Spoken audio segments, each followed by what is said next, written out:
हर हर महादेव, जय भोलेनाथ। शिव भक्तों, क्या आपने कभी सोचा है, कई पति पत्नी सच्चे मन से पूजा पाठ करते हैं, व्रत रखते हैं, मंदिर मंदिर भटकते हैं, फिर भी संतान सुख से वंचित क्यों रह जाते हैं? और क्यों भगवान शिव ने स्वयं माता पार्वती से कहा था, संतान का सुख केवल कर्मों से नहीं बल्कि भक्ति और धैर्य से मिलता है। आज की यह कथा खोलेगी उस पवित्र रहस्य का द्वार जहां स्वयं भगवान शिव बताते हैं क्यों कुछ दंपत्तियां संतान सुख से वंचित रह जाती हैं और कैसे सच्ची श्रद्धा, सेवा और प्रेम से ईश्वर स्वयं उनके जीवन में उतरते हैं। तैयार हो जाइए एक ऐसी दिव्य कथा सुनने के लिए जो न केवल आपके मन को शांति देगी बल्कि आपके विश्वास को और गहरा कर देगी, क्योंकि यह कथा केवल सुनने के लिए नहीं, महसूस करने के लिए है, जिसे सुनकर आपका मन शिव भक्ति में डूब जाएगा। हर हर महादेव कैलाश पर्वत की शांत सुबह थी। हिमालय की गोद में फैला वातावरण इतना पवित्र था कि हवा में भी भक्ति का स्पर्श महसूस होता था। उस समय माता पार्वती भगवान शिव के समीप बैठी थी, परंतु उनके मन में एक गहरी चिंता थी। उन्होंने देखा कि धरती पर कितने ही पति वर्षों तक संतान की प्रतीक्षा करते हैं। कोई पूजा करता है, कोई व्रत रखता है, कोई मंदिर मंदिर भटकता है, लेकिन फिर भी उनके जीवन में किलकारी की ध्वनि नहीं गूंजती। माता पार्वती की करुणा उमड़ पड़ी। उन्होंने धीरे से भगवान शिव से पूछा, प्रभु, जब कोई दंपत्ति संतान के लिए तरसता है, मन से आपकी आराधना करता है, तब भी कभी कभी उनकी झोली खाली क्यों रह जाती है? क्या यह उनके कर्मों का परिणाम है या कोई और कारण है? भगवान शिव मुस्कुराए। उन्होंने पार्वती की ओर देखते हुए कहा, देवी, यह संसार कर्म और समय के नियमों से चलता है। हर आत्मा अपने अपने साथ पिछले जन्मों के संस्कार लेकर आती है। कभी कभी संतान का न होना कोई दंड नहीं होता, बल्कि आत्मा के विकास का एक माध्यम होता है। ईश्वर हर किसी को वही देता है जो उसके जीवन मार्ग के लिए उचित होता है, लेकिन इसका अर्थ यह नहीं कि निराश होना चाहिए। जो प्रेम, भक्ति और धैर्य रखता है, उसके लिए रास्ते स्वयं खुलते हैं। पार्वती ने कहा, प्रभु, पर जो दंपत्ति सच में संतान चाहते हैं, उनके लिए क्या कोई उपाय है? कोई ऐसा मार्ग जो उन्हें आशा दे, उन्हें आपके कृपा पथ पर आगे बढ़ाएं। शिव बोले, देवी, संतान प्राप्ति केवल शरीर का नहीं, मन और आत्मा का भी संबंध है। जब मन शुद्ध हो, घर में प्रेम हो और जीवन में संयम हो, तभी संतान रूपी प्रकाश अवतरित होता है। जो दंपत्ति संतान की इच्छा रखते हैं, उन्हें 3 बातें अपने जीवन में अपनानी चाहिए। पहली बात, श्रद्धा और भक्ति का दीपक। दूसरी, संयम और सेवा का व्रत। तीसरी, करुणा और पुण्य का मार्ग। सबसे पहले उन्हें यह समझना होगा कि घर का वातावरण कैसा है। यदि घर में झगड़े, कटु शब्द, क्रोध या अपमान है, तो वह वातावरण देवताओं को नहीं बुलाता। संतान ईश्वर का अंश है और ईश्वर उसी घर में आता है जहां प्रेम और शांति का वास हो। पति पत्नी को एक दूसरे का सम्मान करना चाहिए, कटु वचन नहीं बोलने चाहिए। जब पति का मन एक हो जाता है, तभी ईश्वर की कृपा उतरती है। पार्वती ध्यान से सुन रही थी। शिव आगे बोले, सोमवार के दिन जो दंपत्ति सच्चे मन से व्रत रखते हैं और सुबह स्नान कर शुद्ध वस्त्र पहनकर शिवलिंग पर जल, दूध और बिल्वत्र चढ़ाते हैं, वे धीरे धीरे अपने भीतर की नकारात्मकता को दूर करते हैं। उन्हें यह प्रार्थना करनी चाहिए, हे भोलेनाथ, जैसे आपने पार्वती जी को स्नेह और सम्मान दिया, वैसे ही हमारे जीवन में भी प्रेम और पूर्णता का आशीर्वाद दें। इसके बाद पतिप दोनों साथ बैठकर ओम नमः शिवाय का एक माला जप करें। फिर दोनों हाथ जोड़कर प्रण करें कि वे किसी के प्रति दुर्भाव नहीं रखेंगे, माता पिता और बुजुर्गों की सेवा करेंगे और किसी का दिल नहीं दुखाएंगे। यह भाव ही संतान सुख की जड़ है। शिव ने आगे समझाया, देवी, संतान का आना केवल कर्मों से नहीं, वातावरण से भी जुड़ा है। अगर कोई दंपत्ति पूजा तो करता है पर मन में अधैर्य या क्रोध रखता है, तो फल देर से मिलता है। इसलिए पहले मन को शांत करना जरूरी है। जो दंपत्ति सुबह और शाम शिव पार्वती का नाम लेकर प्रार्थना करते हैं, उनके घर की ऊर्जा बदल जाती है। यह परिवर्तन ही सबसे बड़ा उपाय है। पार्वती ने प्रेम से कहा, प्रभु, क्या केवल पूजा करने से संतान प्राप्त हो सकती है? शिव मुस्कुराए, नहीं देवी, केवल पूजा नहीं, सच्चा जीवन भी आवश्यक है। जो पति दूसरों के दुख में साथ देते हैं, अनाथ बच्चों की सेवा करते हैं, कन्याओं का सम्मान करते हैं और धरती माता की सेवा में श्रम देते हैं। उनके जीवन में भी संतान का सुख किसी न किसी रूप में आता है। कभी ईश्वर उन्हें अपनी संतान देता है, कभी किसी संतान के लिए वे माता पिता बन जाते हैं, पर हर स्थिति में उन्हें ईश्वर का आशीर्वाद मिलता है। पार्वती की आंखों में आंसू थे, करुणा और समझ के आंसू। उन्होंने कहा, प्रभु आपने गूढ़ सत्य बताया, यह कथा लोगों के जीवन को दिशा देगी। शिव ने मुस्कुराकर कहा, यह तो बस आरंभ है। अब मैं तुम्हें एक सच्ची कथा सुनाऊंगा, एक ऐसे दंपत्ति की जिसने न केवल मेरा व्रत किया बल्कि जीवन को बदलकर मेरे आशीर्वाद से संतान सुख पाया। और यहीं से प्रारंभ होती है पहली कथा, नंदीग्राम के नंद और सुमेधा की कहानी। ये कहानी है धरती के नंदीग्राम नामक गांव की, जहां एक किसान नंद और उसकी पत्नी सुमेधा रहते थे। दोनों बहुत श्रद्धालु थे, परंतु उनका जीवन एक अधूरी इच्छा से भरा था, संतान प्राप्ति की। नंद का स्वभाव सरल था, दिन भर खेतों में मेहनत करता और शाम को मंदिर जाकर भगवान शिव को प्रणाम करता। सुमेधा भी बहुत धर्मपरायण स्त्री थी। वह हर सोमवार को व्रत रखती, घर में दीप जलाकर शिवलिंग पर दूध और जल चढ़ाती और भगवान से यही प्रार्थना करती, हे भोलेनाथ, हमारी गोद सुनी है, आप ही कृपालु हैं, कृपा करें ताकि हमारे जीवन में भी किलकारी की ध्वनि गूंजे। लेकिन वर्ष दर वर्ष बीतते गए और उनका घर अब भी शांत था। गांव के लोग बातें बनाने लगे। कोई कहता नंद की पत्नी बांझी है, कोई कहता पिछले जन्म का पाप है। इन शब्दों से सुमेधा का हृदय टूट जाता, पर उसने कभी शिकायत नहीं की। वह केवल एक ही बात कहती, जिसका समय आएगा उसी समय भगवान कृपा करेंगे। एक दिन नंद खेत से लौटकर बहुत उदास होकर आया। उसने कहा, सुमेधा, लगता है भगवान ने हमारी नहीं सुनी, शायद हमारे भाग्य में संतान नहीं है। सुमेधा ने मुस्कुराकर उत्तर दिया, ऐसा मत कहो, जब तक विश्वास है तब तक आशा है। तुम देखना, भगवान शिव हमारी भी सुनेंगे, बस हमें अपनी आस्था को डगमगाने नहीं देना चाहिए। उसी रात सुमेधा को एक स्वप्न आया। उसने देखा कि एक उजाला पूरे कमरे में फैल रहा है। उस प्रकाश में स्वयं भगवान शिव प्रकट हुए। वे मुस्कुराकर बोले, सुमेधा, तुम्हारी भक्ति सच्ची है, पर तुम्हारे घर में अभी भी एक चीज की कमी है, मन की शुद्धि और घर की शांति। जब तक तुम और नंद एक दूसरे को दोष देते रहोगे, जब तक घर में असंतोष रहेगा, तब तक मेरे आशीर्वाद का फल अधूरा रहेगा। तुम दोनों साथ में सोमवार का व्रत करो, क्रोध और कटु वचन का त्याग करो और हर दिन एक जरूरतमंद को भोजन दो। जब तुम्हारे घर की हवा बदल जाएगी, तब तुम्हारा भाग्य भी बदलेगा। सुबह सुमेधा ने यह स्वप्न नंद को सुनाया। नंद की आंखों में आशा की चमक लौट आई। उसने कहा, अब हम मिलकर भगवान शिव का व्रत करेंगे। देवी उस दिन से दोनों ने नियम बनाया।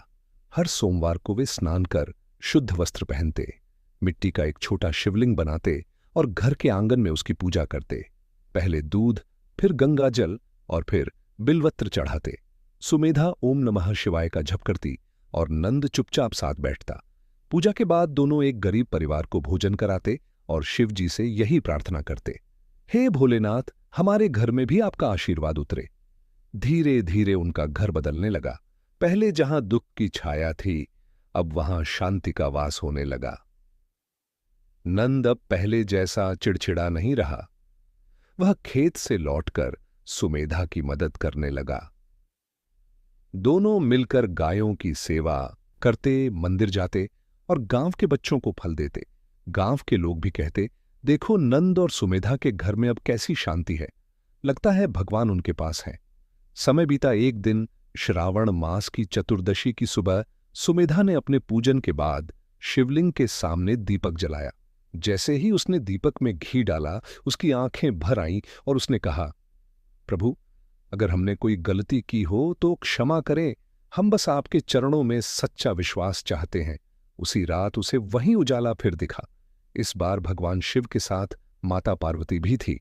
पार्वती ने मुस्कुराकर कहा, बेटी, तुम्हारा धैर्य तुम्हारी सबसे बड़ी शक्ति है। अब तुम्हारी गोद भरने का समय आ गया है। कुछ महीनों बाद पूरे गांव में खुशखबरी फैल गई। सुमेधा मां बनने वाली थी। नंद खुशी से फूला नहीं समाया। उसने मंदिर जाकर घंटों तक भगवान शिव का आभार व्यक्त किया। जब सुमेधा ने एक सुंदर कन्या को जन्म दिया, तब नंद ने कहा, यह हमारी नहीं, खुद भोलेनाथ की देन है।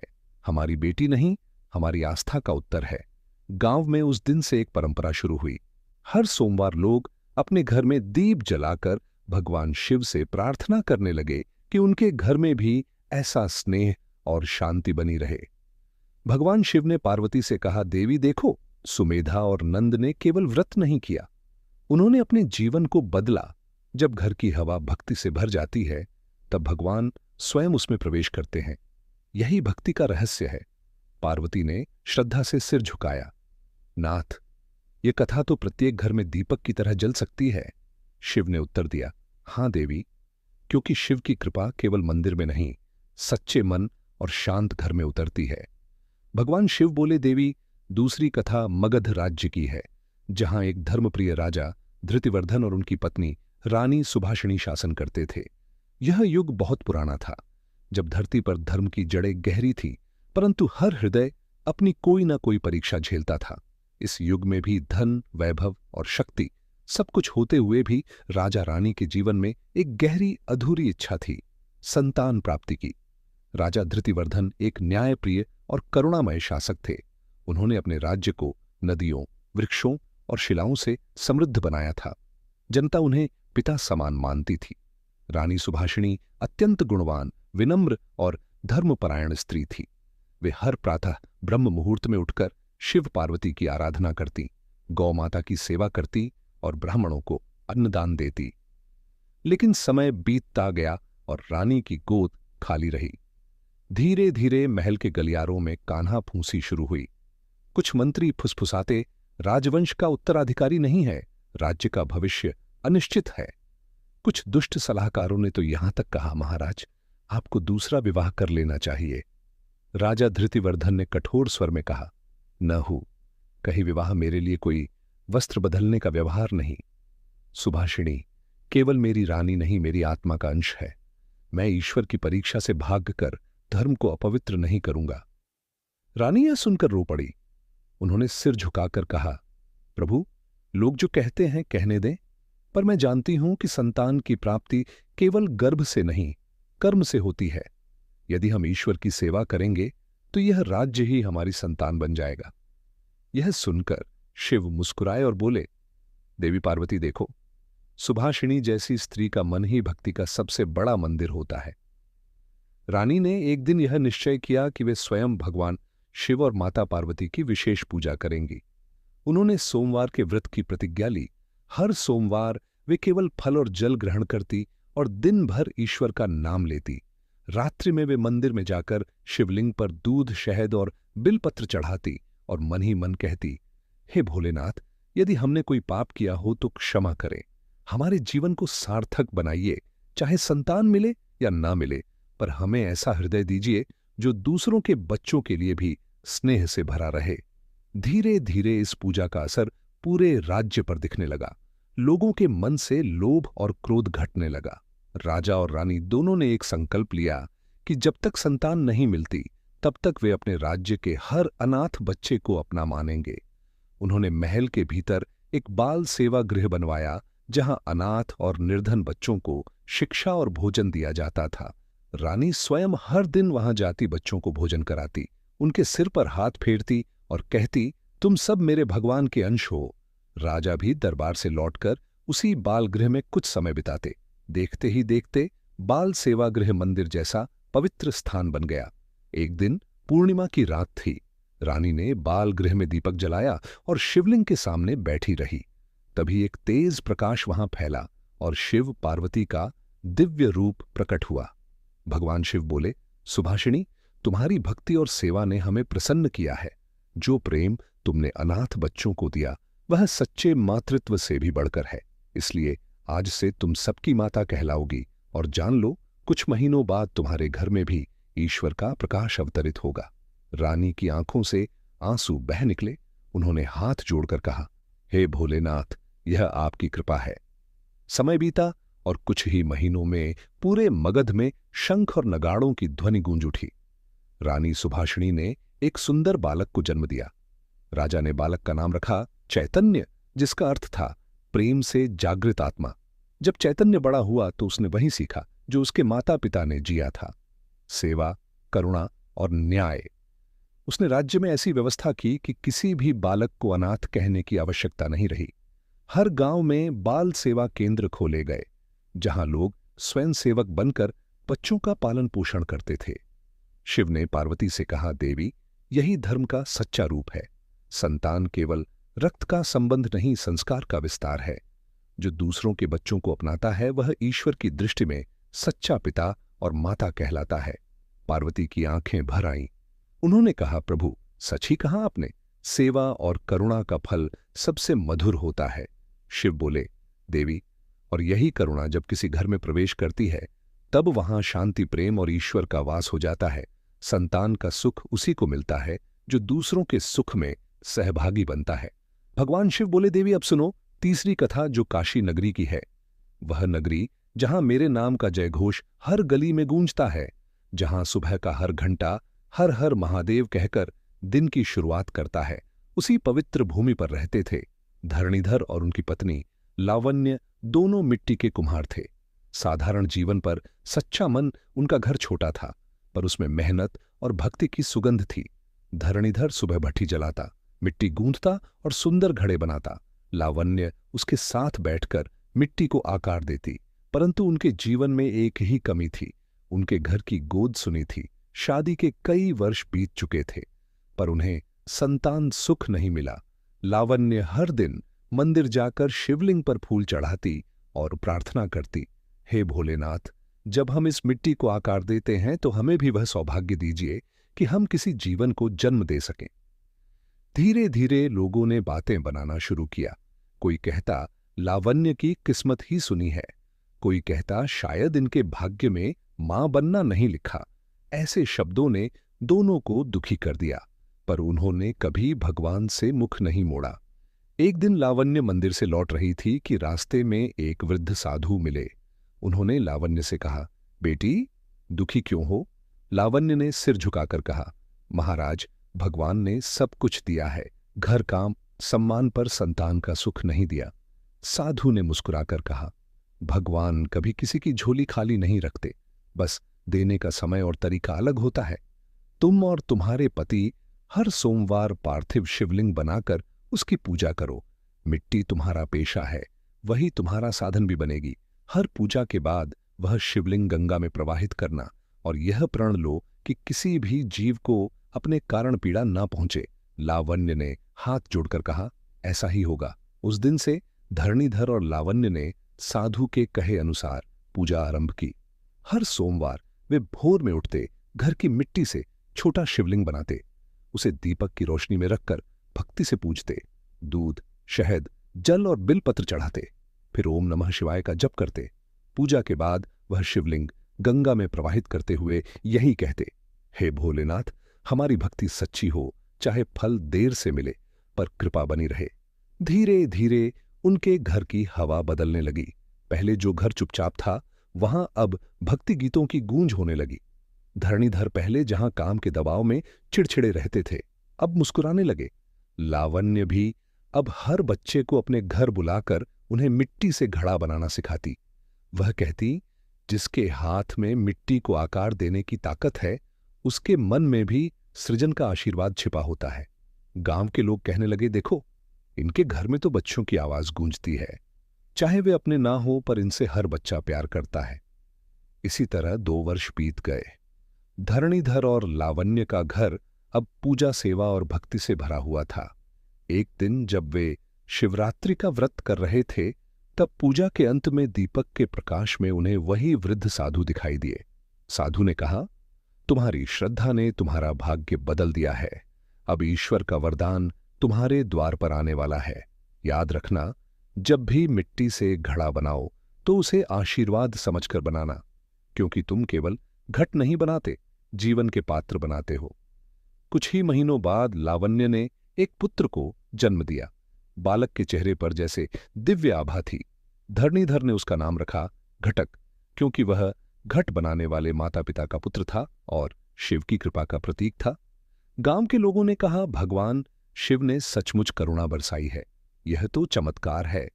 पर धरणीधर मुस्कुराए और बोले, नहीं, यह चमत्कार नहीं, यह भक्ति और धैर्य का फल है। जब मन की मिट्टी को संयम से गूंथा जाता है, तभी जीवन का सुंदर घट बनता है। शिव बोले, देवी पार्वती, यही सच्चाई है। ईश्वर किसी को दुख नहीं देता। वह केवल यह देखता है कि कौन व्यक्ति कठिनाई में भी अपना विश्वास बनाए रखता है। जो व्यक्ति टूटता नहीं, वह अंत में सबसे सुंदर रूप में खिलता है। पार्वती ने विनम्रता से कहा, नाथ, इन तीनों कथाओं ने हृदय को छू लिया। अब मैं समझ गई कि संतान का सुख केवल वंश बढ़ाने का साधन नहीं, बल्कि भक्ति और धैर्य की परीक्षा है। शिव ने कहा, देवी, जो दंपत्ति संतानहीन होकर भी दूसरों के सुख में शामिल होते हैं, क्रिया करते हैं, संयम और श्रद्धा रखते हैं, वे वास्तव में मेरे साक्षात भक्त हैं। उन्हें संतान ना भी मिले तो वे समाज के माता पिता बन जाते हैं, और वही सबसे ऊंचा धर्म है। कैलाश पर्वत की शांति में जब भगवान शिव ने नंद सुमेधा राजा धृतिवर्धन सुभाषिणी और धरणीधर लावण्य की कथाएं सुना दी, तब माता पार्वती की आंखों में करुणा और ज्ञान का मिलाजुला भाव था। वे बोली, नाथ, आपने तीनों उदाहरणों से यह दिखाया कि भगवान की कृपा कभी किसी से दूर नहीं होती। लेकिन फिर भी मन में एक प्रश्न है, जो दंपत्ति बहुत प्रयास करने के बाद भी संतान नहीं पा पाते, उनके लिए जीवन का उद्देश्य क्या रह जाता है? क्या उनका जीवन अधूरा रह जाता है? भगवान शिव ने शांत स्वर में कहा, देवी नहीं, ऐसा कभी नहीं होता। जो जीवन ईश्वर ने दिया है वह अधूरा नहीं होता। केवल मनुष्य ही अपने सुख दुख को अधूरा या पूरा मानता है। ईश्वर की दृष्टि में हर आत्मा पूर्ण है। संतान न होना कोई अभिशाप नहीं, बल्कि आत्मा को एक नया मार्ग दिखाने का अवसर है। जब कोई दंपत्ति यह स्वीकार कर लेता है कि उनकी भक्ति और प्रेम ही उनकी संतान है, तब उनके जीवन में ऐसा प्रकाश उतरता है जो केवल माता पिता के प्रेम से भी बड़ा होता है। वह होता है करुणा का प्रेम। पार्वती ने पूछा, प्रभु, करुणा का प्रेम? शिव बोले, हां देवी, करुणा वह शक्ति है जो दूसरों के दुख को अपना समझकर दूर करने की प्रेरणा देती है। जो संतानहीन दंपत्ति किसी अनाथ बच्चे को पाल लेते हैं, किसी गरीब बालक की पढ़ाई का भार उठाते हैं, किसी कन्या के विवाह में सहयोग करते हैं या किसी की भूख मिटाते हैं, वे असल में संसार के माता पिता बन जाते हैं। ऐसी आत्माएं अपने घर में भले एक किलकारी न सुने, पर उनके कर्मों की गूंज युगों तक रहती है। पार्वती बोली, नाथ, परंतु जो लोग बार बार असफलता देखकर टूट जाते हैं, उनका विश्वास कैसे लौटे? शिव ने गंभीर स्वर में कहा, देवी, जब मनुष्य बार बार असफल होता है, तब वह वास्तव में अपनी परीक्षा में सफल हो रहा होता है, क्योंकि वह समझने लगता है कि सुख केवल परिणाम में नहीं, प्रक्रिया में छिपा है। जो व्यक्ति ईश्वर की प्रतीक्षा में भी कृतज्ञ रहना सीख लेता है, उसके जीवन में कभी अभाव नहीं रहता। ऐसे लोग ही सच्चे भक्त कहलाते हैं। फिर शिव ने कहा, देवी, अब मैं तुम्हें कुछ सरल उपाय बताता हूं, जिन्हें संतान की इच्छा रखने वाले दंपत्ति अपने जीवन में अपनाएं तो उनकी पीड़ा कम होती है और मन में स्थिरता आती है। हर सोमवार का व्रत रखें। स्नान के बाद शुद्ध वस्त्र पहनें। मिट्टी का शिवलिंग बनाकर दूध, जल और बिल्व पत्र से पूजन करें। साथ में ओम नमः शिवाय का 108 बार जप करें। पतिप दोनों साथ पूजा करें। एक दूसरे के लिए मंगल की कामना करें। किसी को दोष न दें। क्रोध, झगड़े और कटु वचन से दूर रहें। घर की शांति ही ईश्वर का द्वार है। गौ सेवा और कन्याओं का सम्मान करें। जो गौ माता की सेवा करता है और कन्याओं को भोजन कराता है, उस घर में लक्ष्मी और संतति दोनों आती हैं। किसी जरूरतमंद की सहायता करें। हर महीने एक दिन ऐसे परिवार को भोजन दें जिनके पास कुछ नहीं है। माता पार्वती की पूजा करें। शुक्रवार को माता गौरी के सामने दीपक जलाएं और कहें, हे मां गौरी, जैसे आपने संसार को मातृत्व दिया, वैसे ही हमें भी स्नेह और संतोष का आशीर्वाद दें। अपने शरीर और मन की देखभाल करें। रोग, तनाव और नकारात्मकता से मुक्त रहना भी पूजा का ही भाग है। शिव बोले, देवी, जब यह सब श्रद्धा से किया जाता है, तब ईश्वर उस घर में आशीर्वाद का संचार करता है। और याद रखना, कभी कभी संतान केवल देह से नहीं आती, ईश्वर आत्मा से संतान भेज देता है। कोई बालक मिल जाता है जिसे माता पिता की आवश्यकता होती है। कोई कन्या मिलती है जो किसी की ममता खोज रही होती है। यही वह क्षण होता है जब ईश्वर उस दंपत्ति से कहता है, अब तुम मेरे प्रतिनिधि हो, अब तुम सृजन का कार्य संभालो। पार्वती ने आंखें बंद कर नम्रता से कहा, नाथ, आज आपने संसार को यह सिखाया कि भक्ति केवल मांगना नहीं, स्वीकार करना भी है। शिव मुस्कुराए और बोले, देवी, सृष्टि का नियम यही है, जो ईश्वर पर विश्वास रखता है वह कभी खाली नहीं रहता। जिसने प्रेम, धैर्य और सेवा को अपनाया, उसे संतान मिले या ना मिले, वह स्वयं संतान रूप में संसार के लिए प्रेरणा बन जाता है। वह क्षण अत्यंत पवित्र था। कैलाश पर्वत की शांति में गंगा की धारा जैसे धीमे स्वर में गा रही थी, हर हर महादेव, हर हर महादेव। इस प्रकार यह कथा समाप्त होती है, पर इसका संदेश अमर है। जिस घर में विश्वास, प्रेम और सेवा का दीप जलता है, वहां ईश्वर की कृपा अवश्य उतरती है। संतान न मिलना जीवन का अंत नहीं, बल्कि भक्ति की नई शुरुआत है। तो भक्तों, यह कथा हमें यही सिखाती है कि ईश्वर कभी किसी की झोली खाली नहीं रखते, बस देने का तरीका अलग होता है।